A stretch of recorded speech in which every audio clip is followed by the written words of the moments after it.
పల్నాడు జిల్లా నాదెండ్ల మండలం ఇర్లపాడు గ్రామంలో రైతులు ఈ సంవత్సరం పచ్చిమిర్చి సాగు చేసిన రైతులకు సిరులు కురిపిస్తున్నాయి.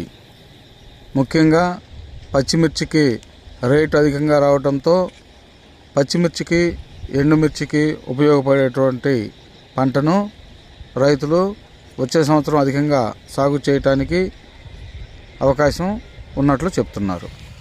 ఈ సంవత్సరం 400 బంగారం 400 అమ్మింది, ఆరుమూరు 400 అమ్మింది, 46 రూపాయలు కూడా పడిందంట. అదే ఒకసారి ఒక కోత 46.